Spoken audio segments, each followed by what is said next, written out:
అందరికీ నమస్తే అండి. ఇవాళ నేను మీకు ఒక ప్లేస్ చూపిద్దాం అనుకుంటున్నాను. నేను బహుశా మీరు ఆల్రెడీ చూసేసి ఉంటారు. బట్ నేను ఎందుకు ఎక్సైటింగ్గా ఉన్నానంటే ఆ ప్లేస్ చూడడానికి ఒక 5 సంవత్సరాల నుంచి మాత్రం ఆ ప్లేస్లోకి వెళ్ళలేకపోయాను. నేను చాలా రెస్ట్రిక్టెడ్ ఏరియా అది. నేను చూస్తూ మీకు కూడా అది ఒకసారి చూపిద్దాం అనుకుంటున్నాను. ఎందుకంటే మీరు చూసుంటారు ఆల్రెడీ ఆ ప్లేసెస్ అన్నీ.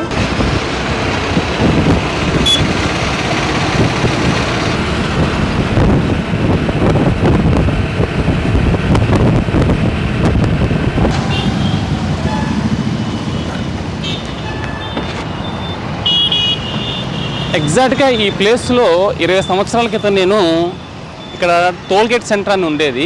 పాత టోల్గేట్లు ఉండేవి ఇంతకుముందు ఇక్కడ. ఇప్పుడంటే 6 లేన్ అయిపోయి ఎక్స్టెన్షన్ అయిపోయినాయి అన్నీ కూడా. ఇక్కడ టోల్గేట్ బ్యాక్ సైడ్ ఒక ఎస్టీడీ బూత్ ఉండేది. ఎస్టీడీ బూత్ నేను 2 సంవత్సరాలు లీజుకి తీసుకుని ఇక్కడ రన్ చేయడం జరిగింది. కాబట్టి ఈ ప్లేస్ అనేది నాకు కొంచెం స్పెషల్ అనమాట. కొంచెం మంచి మెమరీస్ ఉన్నాయి అప్పుడు నాకు. అయితే ఓన్లీ ఒక టోల్గేట్ దగ్గర మాత్రం లారీ లాగి డబ్బులు కట్టేసి ఒకవేళ ఫోన్ చేయాలనుకుంటే చేసుకుని వెళ్ళిపోయాయి. అప్పుడు ట్రాఫిక్ ఉండేది కాదు. బట్ ఇప్పుడు చూడండి, ఇది ఎంత ఈ 20 years స్పాన్లో ఎంత డెవలప్ అయిపోయి ఒక సిటీ కన్నా దారుణంగా అయిపోయింది అన్నమాట ఇక్కడ అన్నీ కూడా. అయితే ఇక్కడ నుంచి నేను ఇంటికి వెళ్ళాలంటే ఇక్కడ టోల్గేట్ దగ్గర ఈ ఎస్టీ బూత్ మూసేసుకుని ఈ రోడ్డు గుండా నేను వెళ్ళాల్సి వచ్చేది. అప్పుడు సైకిల్ వేసుకుని అప్పట్లో ఈ సైకిల్ నుంచి ఎక్కి నేను ఇటు వెళ్ళటానికి నేను చాలా భయపడేవాడిని.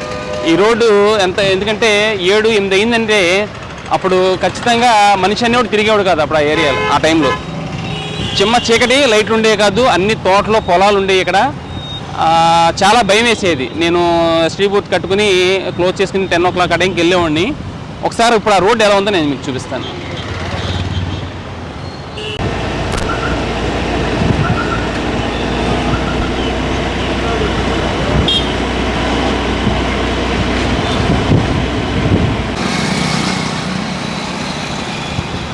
మీరు చూస్తున్న ఈ చుట్టుపక్కల బిల్డింగ్లు కానీ ఏమీ లేవు ఆ రోజున. ఓన్లీ ఒక్క చర్చి వెలుగు ఉండేది ఆ రోజున. ఆ చివరి సైకిల్ మొదలు పెడితే ఈ ఏరియా అంతా కూడా గులాబీ తోటలు అవన్నీ ఉండేవి. చిమ్మ చీకటిగా ఉండేది ఆ రోజుల్లో. ఇదంతా బిక్కుమంటూ రోడ్డు దాటేవాడిని నేను. ఇంకొంచెం ముందుకెళ్ళినాక చూద్దాం ఒకసారి ఎలా ఉందో.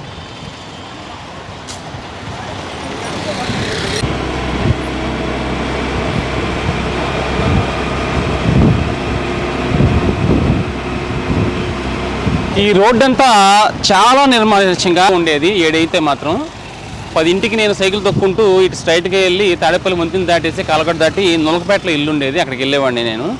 అయితే ఇవాళ నేను ఈ వీడియో చేయడం గల కారణం, మన స్టేట్లోనే అత్యద్భుతమైన ఒక రోడ్డు ఉంది ఇక్కడ. అంతగా డెవలప్ అయింది. అంతగా డెవలప్ చేయడానికి ఈ ఏరియాని గల కారణాలు ఏంటో ఇవాళ చూద్దాం ఒకసారి రండి.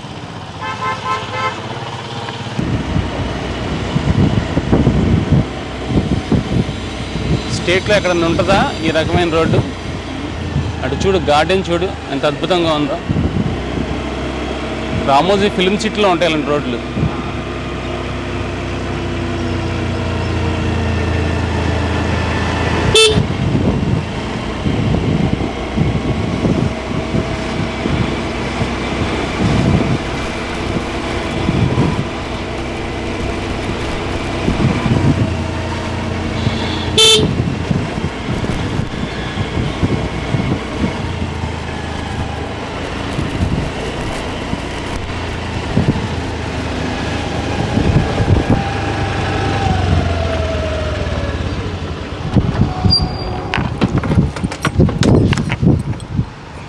మీరు నమ్మరు, ఈ రోడ్డు తాడేపల్లి నుంచి రేవేంద్రపాడు కేఎల్ యూనివర్సిటీకి వెళ్ళటానికి ఈ దారి చాలా సన్నగా సింగిల్ లేన్ రోడ్డు ఉండేది ఇదంతా.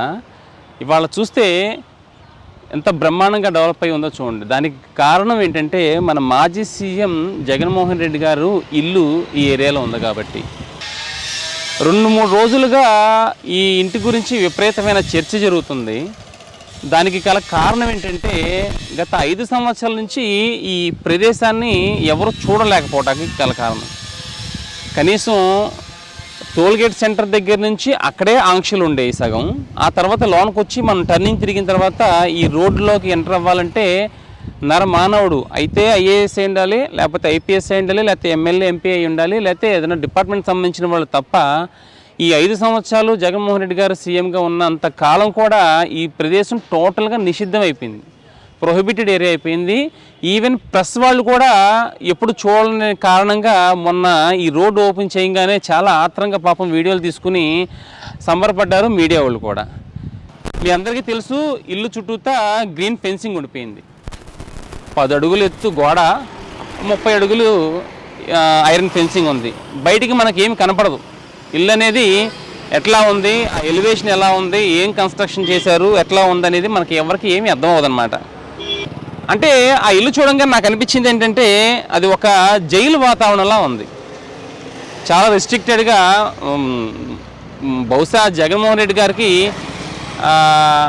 16 నెలలు జైల్లో ఉండి ఆ జైలు వాతావరణం బాగా అలవాటైపోయి గెలిచి సీఎం అయిన తర్వాత కూడా అదే వాతావరణంలో కంటిన్యూ అయ్యి ఉండాలనుకున్నారో ఏంటో నాకు తెలియదు, కానీ టోటల్గా అది ఒక జైలు వాతావరణమే ఖచ్చితంగా.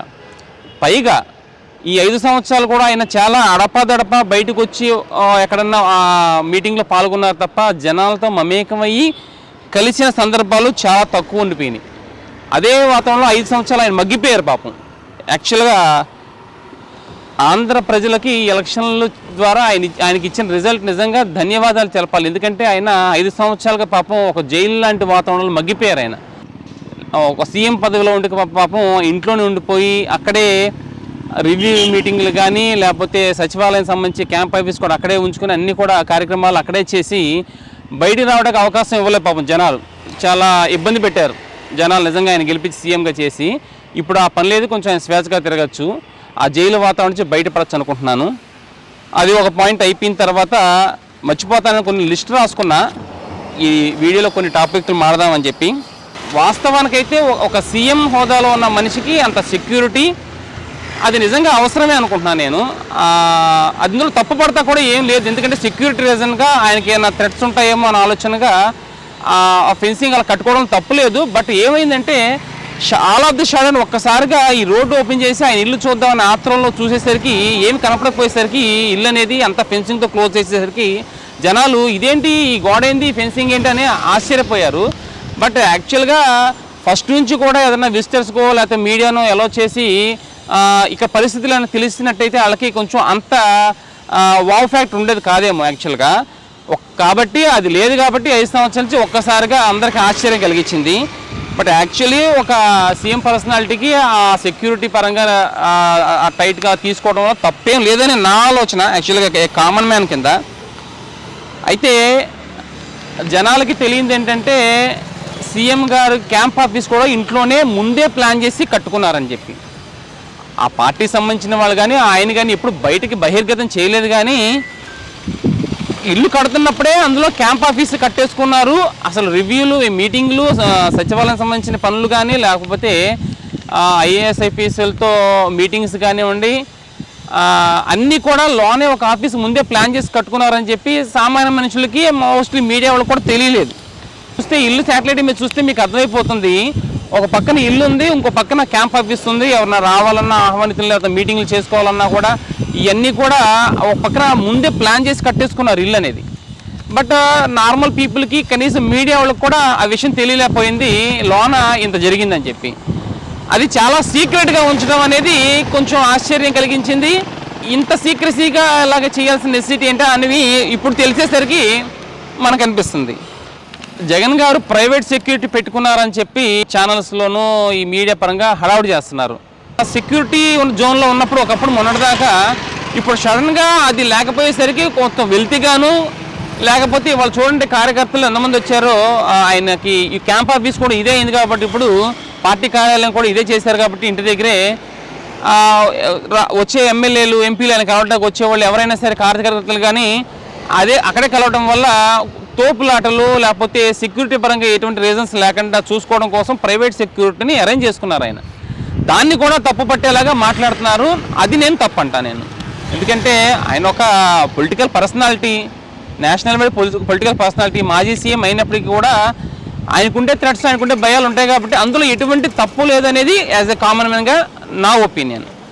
జగన్ గారికి ఏదో థ్రెట్ ఉందని ఈ సెక్యూరిటీ రీజన్స్ ఇవన్నీ తీసేయటం తెలుగుదేశం పార్టీ ఉమ్మడి ప్రభుత్వం చేస్తున్న పన్నాగమని, ఆయనకి హాని కల్పించేలాగా చర్యలు ఉంటున్నాయి, అలా ఆ రకంగా చర్యలు తీసుకుంటున్నారు ఈ ప్రభుత్వం అని చెప్పి ఆయన మీడియాలో కూర్చుని కొంతమంది ఆ యాంకర్లు అవ్వచ్చు, ఆ విశ్లేషకులు అవ్వచ్చు, చాలా దారుణంగా మాట్లాడుతున్నారు ఆయన.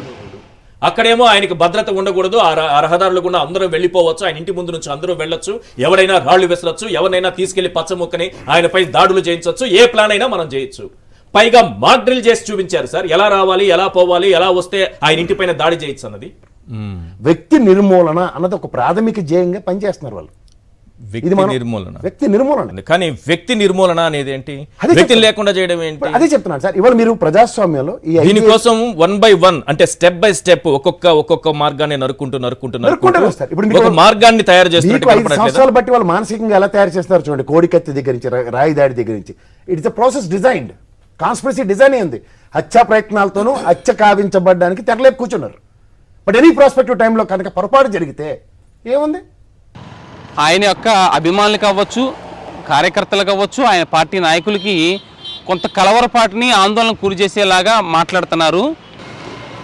సమాజానికి భయాందోళన క్రియేట్ చేసే విధంగా మాత్రం మన మాటలు, మన ప్రవర్తన ఉండకూడదు అనేది నా ఉద్దేశం. నేను చెప్పేది ఏంటంటే, ఏకంగా పదవి పోవంగానే ఈయనకి ఏదో థ్రెట్ ఉంది, ఈ ప్రభుత్వం వచ్చి ఏదో ఆయన చేయబోతుంది కాబట్టి సెక్యూరిటీ తీసేసింది, కాబట్టి మీడియా వాళ్ళని అలౌ చేసేసింది అంటే ఆయన్ని హతమొందించాలన్న ప్లాన్ చేస్తుందని అంతంత మాట్లాడేసి మీడియా పరంగా కొంచెం ఆందోళన క్రియేట్ చేస్తున్నారు సమాజంలో. జనాలకి, కామన్ మ్యాన్కి ఏమనిపిస్తుంది అంటే, ఇటు చెప్పేది నిజమేమో, అమ్మో ఏంటిది అనుకుంటారు. ఇప్పుడు ఆయన ఒక మాజీ సీఎం అయినప్పటికీ కూడా ఇప్పుడు ఆయన ఒక ఎమ్మెల్యే. ప్రోటోకాల్గా ఆయనకి ఇవ్వాల్సిన సెక్యూరిటీ ఎప్పుడూ ఇస్తారు. ఇంకా ఏమైనా అప్పీల్ చేసుకుంటే నాకు థ్రెట్ ఉందని చెప్పి ఇంకా హై అండ్ సెక్యూరిటీ ఇస్తారేమో. ఆయన ప్రైవేట్ సెక్యూరిటీ పెట్టుకోవడంలో ఎటువంటి తప్పు లేదు. 30 మందికి 60 మందిని పెట్టుకోవచ్చు ఆయనకున్న సిచ్యువేషన్ తగ్గట్టుగా. కాబట్టి అంతేం తప్పు లేదు. కానీ మీడియా పరంగా ఆయనకి ఏదో జరిగిపోతుందని ఆందోళన క్రియేట్ చేయడం అనేది నేను తప్పంటున్నాను. కాబట్టి ఈ వీడియోలో ఈ మాటలు నా ద్వారా చెప్పదలుచుకున్నాను. రోడ్డు చూస్తే మాత్రం బ్రహ్మాండంగా ఉంది. ఈ 5 సంవత్సరాలు ఈ రోడ్లోకి రాలేకపోయాము మేము. ఎందుకంటే అంతకుముందు ఈ రోడ్లోనే మేము ప్రయాణం చేసేవాళ్ళం. ఈ సింగిల్ రోడ్లో ఇటు స్ట్రైట్కి వెళ్తే మా మావయ్య గారు ఇల్లు ఉండేదన్నమాట. అప్పుడు వెళ్తున్నప్పుడు ఆ మెమరీస్ గుర్తొచ్చినాయి. ఇవాళ రావడం వల్ల ఇక్కడికి రోడ్డు బ్రహ్మాండంగా చేసుకున్నారు జగన్మోహన్ రెడ్డి గారు. ఎన్ని కోట్లు ఏందో తెలియదు కానీ ఇల్లు డెకరేషన్ వేరు, రోడ్డు డెకరేషన్ వేరు. మీరు చూస్తే రోడ్డు అంతా కూడా ఈ బార్ నుంచి ఆ బార్దు 2 కిలోమీటర్ల మేర గార్డెనింగ్ కానీ ఇవన్నీ కూడా ఆయన అద్భుతంగా ఉంటుంది. ఆయన మెయింటెనెన్స్ మాత్రం. వీడియో ముగించే ముందు ఒక్కసారి రిషికొండ ప్యాలెస్ గురించి కూడా ఒక మాట మాట్లాడదాం అనుకుంటున్నాను. కొంతమంది జర్నలిస్టులు లేకపోతే ఆయన జగన్మోహన్ రెడ్డి గారి సపోర్టర్స్ బ్రహ్మాండంగా 480 కోట్లు పెట్టి అద్భుతమైన బిల్డింగ్ కట్టారు, అది ఎవరి వల్ల కాదు, అంత మంచి డెవలప్మెంట్ చేస్తే ఆయన అక్కడ రిషికొండలో ఆయన్ని తప్పుగా మాట్లాడుతున్నారు, తప్పుగా వక్రీకరిస్తున్నారు అని చెప్పి అంటున్నారు. రైటే, ఒప్పుకుంటాం. ప్రజలందరికీ ఏం కావాలి? క్లారిటీ కావాలి. ఈ బిల్డింగ్కి ఇక్కడ కడుతున్నాము, ఎందుకు కడుతున్నాము, ఈ పర్పస్ కోసం కడుతున్నాము అనేది కడతం స్టార్ట్ చేసిన మొదటి నుంచి కూడా వివరం చెప్పేస్తే ప్రజలకి బాగుండేది. అది లేదు. ఎందుకు కడుతున్నారో, అది ఎవరి కోసం కడుతున్నారో, ఎంతలో కడుతున్నారో, ఏం ప్లానింగ్ కడుతున్నారో అదేమి చెప్పకుండా పైగా పవన్ కళ్యాణ్ గారు లాంటి వాళ్ళు అక్కడికి వెళ్ళి ఏం కడుతున్నారు, అసలు ఎందుకు కడుతున్నారు ఇది తెలుసుకుందామంటే వెళ్ళనివ్వాల. నరమానవుణ్ణి మీ పూర్తయ్యేదాకా వెళ్ళనివ్వాల అక్కడికి. ప్రజలకి క్యూరియాసిటీ ఎక్కువైపోతుంది. ఇక్కడ ఏం జరుగుతుంది, ఏదో జరిగిపోతుంది అన్న ఇదిలోకి వెళ్ళిపోయి ఒక్కసారిగా. కాకపోతే జగన్మోహన్ రెడ్డి గారి ప్లాన్ ఏంటంటే, వైజాగ్ని క్యాపిటల్గా ప్రకటించాను కదా నేను, ఈ ఎలక్షన్లు అయిపోయిన తర్వాత సీఎంగా నేనే కదా ఉండేది, కాబట్టి అక్కడికి వెళ్ళి గృహప్రవేశం చేసుకుని నెక్స్ట్ సీఎం టర్మ్ అంతా కూడా అక్కడ చేద్దామన్న ఆలోచనతో పాపం ఆయన కట్టుకున్నాడు. కాబట్టి అది గోప్యంగా ఉంచేయటం, కన్స్ట్రక్షన్ విధానం కానీ అక్కడ వాడిన లగ్జరియస్ అకామిడేషన్ సంబంధించిన అన్నీ కూడా ఒక్కసారిగా జనాలకు ఒక పెద్ద వింత అయిపోయింది. నాట్ ఓన్లీ ఆంధ్ర, నేషనల్ వైడ్గా ఇప్పుడు ఆ రిషికొండ ప్యాలెస్ గురించి మాట్లాడుకోవటం పెద్ద చర్చ అయిపోయింది. అంత సీక్రెసీగా చేసి ఆయన్ని ఇంకా అలా చేసిన దానికి ఇంకా సపోర్ట్ చేస్తున్నారంటే ఎవరి డబ్బులతో కట్టారు, ఎందుకు కట్టారు దాన్ని? ఇవాళ ఏమో అది ప్రైమ్ మినిస్టర్ వస్తే ఉంటాకో, ప్రెసిడెన్షియల్ షూట్ కింద వాడతాకో అని అంటున్నారు. అదే ముందు చెప్పాలిగా. కన్స్ట్రక్షన్ కట్టే ముందే ఇది మేము ఆ పర్పస్ కడుతున్నామని చెప్పాలిగా. అది చెప్పాల. అలా చెప్పకపోగా ఇవాళ జనాల్ని అడిగే వాళ్ళని నిందిస్తూ అద్భుతమైన ప్యాలెస్లు కట్టారు జగన్మోహన్ రెడ్డి గారిని పొగుడుతున్నారు. ఏం మాట్లాడినా ఎలా చెల్లుబాటు అవుద్ది అనుకుంటున్నారో ఏంటో, కామన్ మ్యాన్ని వీళ్ళందరూ యాక్సెప్ట్ చేయరు దాన్ని. బట్ ఇల్లు అయితే బ్రహ్మాండంగా కట్టారు, సూపర్గా ఉన్నాయి. మరి అట్లా ఏం చేస్తారో భవిష్యత్తులో చూడలేక. Thank you.